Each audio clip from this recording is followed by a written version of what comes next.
2023 کا پہلا سورج گرہن 20 اپریل جمعرات کے دن صبح 7 بجے سے لے کر دوپہر کے 12:30 بجے تک، یعنی 12:30 تک تقریباً 5.5 گھنٹے کے لگ بھگ یہ گرہن لگنے والا ہے۔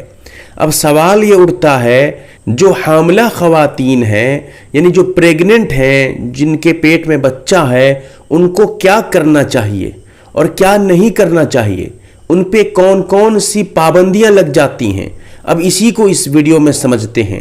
سب سے پہلی بات میں یہ صاف طور پہ بتا دوں، ہمارا ایمان اور ہمارا یقین اللہ کی ذات پہ ہونا چاہیے۔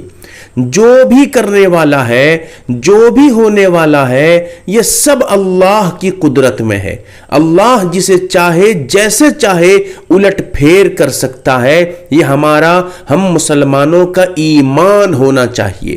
ہمارے نبی محمد عربی صلی اللہ علیہ وسلم نے ارشاد فرمایا، ان الشمس والقمر آیتان من آیات اللہ، یہ جو سورج اور چاند ہیں، یہ اللہ کی نشانیوں میں سے 2 بڑی بڑی نشانیاں ہیں۔ لا ينکشفان لموت احد، یہ کسی کے مرنے پہ، کسی کے پیدا ہونے پہ ان کو گرہن نہیں لگتا ہے۔ صرف گرہن اس وجہ سے لگتا ہے، اللہ تعالیٰ اپنی قدرت دکھانا چاہتا ہے۔ وہ سورج جو پوری دنیا کو، پورے عالم کو منور کرتا ہے، اللہ تعالیٰ اس کے نور کو دنیا پہ پڑنے سے روک دیتا ہے۔ یا اللہ تعالیٰ اپنی قدرت کا مظاہرہ کرتا ہے، اپنے غصے کا اور اپنے غضب کا یہ مظاہرہ کرتا ہے۔ بس اتنا ہی ہے۔ سورج اور چاند گرہن کی حقیقت صرف اتنا ہی ہے، اس سے آگے کچھ نہیں ہے۔ ہم نے آج اس کو ایک عجیب و غریب سوچ میں ڈھا دیا ہے۔ ہم یہ سوچتے ہیں کہ سورج گرہن کا وقت جو ہوتا ہے، وہ وقت بڑا اشبھ وقت ہوتا ہے، منحوس وقت ہوتا ہے، وہ وقت بڑا برا وقت ہوتا ہے۔ اس وقت میں جو بھی کریں گے سب برا ہو جائے گا، کچھ بھی اچھا نہیں ہوگا۔ یہ ہماری سوچ بن گئی ہے، جبکہ یہ اسلامی تعلیم کے خلاف ہے۔ یہاں تک کہ اسلام بھی یہی کہتا ہے، سائنس جاننے والے، سائنس داں بھی یہی دعویٰ کرتے ہیں کہ اس کی حقیقت صرف اتنا ہی ہے کہ سورج کی روشنی دنیا میں پڑنے سے رک جاتی ہے، بس اس کے علاوہ کچھ نہیں ہے۔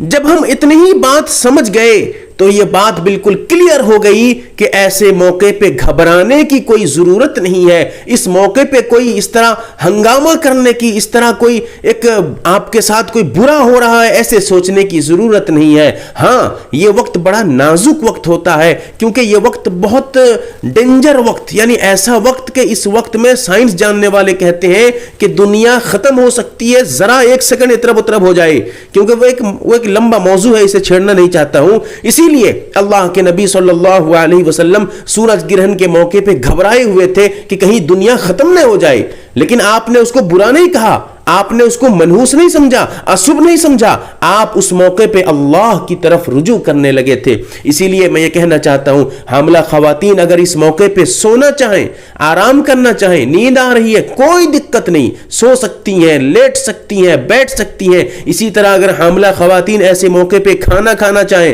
بھوک لگ رہی ہے، پیاس لگ رہی ہے، پانی پینا چاہیں، بالکل کھا سکتی ہیں، پی سکتی ہیں، کوئی حرج نہیں، کوئی پریشانی اور کوئی دقت نہیں ہے، کوئی برا نہیں ہے۔ اسی طرح ایسے موقع پہ کوئی دھاردار آلہ جیسے سلائی کی مشین کا استعمال کرنا، اس میں سوئی لگی رہتی ہے، یا اسی طرح چھری کا یا چاقو کا یا بلیڈ کا یا کینچی وغیرہ ایسی کوئی دھاردار چیز کا استعمال کرنا کوئی حرج نہیں ہے۔ اس میں کیا پرابلم ہے، اس میں کیا رکاوٹ ہے، اس میں کیا دقت ہے؟ عجیب و غریب باتیں لوگ اپنی طرف سے گھڑ رہے ہیں، کوئی حرج نہیں ان باتوں پہ۔ اسی طرح گھر سے باہر اگر جانے کی ضرورت پڑی بالکل جا سکتی ہیں، کوئی رکاوٹ نہیں ہے۔ اگر گرہن کو دیکھنا چاہیں اپنی آنکھوں سے، کوئی حرج نہیں ہے، کوئی نقصان نہیں ہے، لیکن لوگ اپنی طرف سے کچھ بھی بیان کرتے رہتے ہیں، بتاتے رہتے ہیں۔ اسی لیے میں نے سب سے پہلے کہا، سورج گرہن کی حقیقت کو سمجھیے کہ حقیقت کیا ہے۔ اس کے علاوہ یہ جو باتیں آتی ہیں لوگ اپنی طرف سے بیان کرتے ہیں، یہ تو منمانیاں ہیں، بے تکی باتیں ہیں۔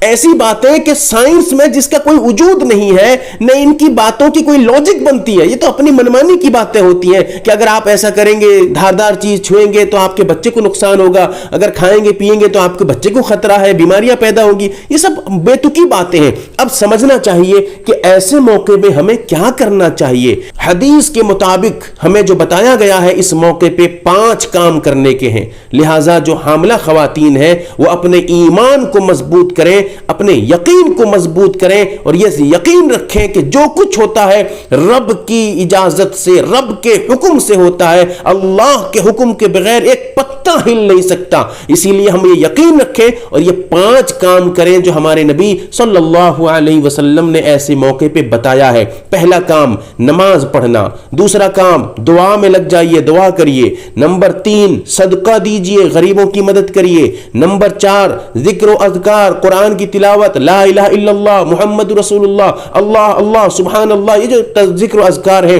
تسبیحات کا ورد کرتے جائیے. نمبر 5 توبہ کریے، توبہ کریے، اللہ سے گناہوں کی معافی مانگیے. یہ 5 کام ہمیں کرنے کے ہیں. لیکن افسوس کی بات ہے یہ 5 کام تو ہم کرتے نہ کرتے الگ چیز ہے، لیکن جن باتوں کی کوئی بنیاد نہیں ہے ان باتوں کو ہم زیادہ تر توجہ دیتے ہیں اور ان باتوں کو ماننے کی، اس پہ جو ہے عمل کرنے کی کوشش کرتے ہیں. یہ ہمارے ایمان کی کمزوری کی علامت ہے. اسی لیے مسلمانوں ایمان کو مضبوط رکھیے.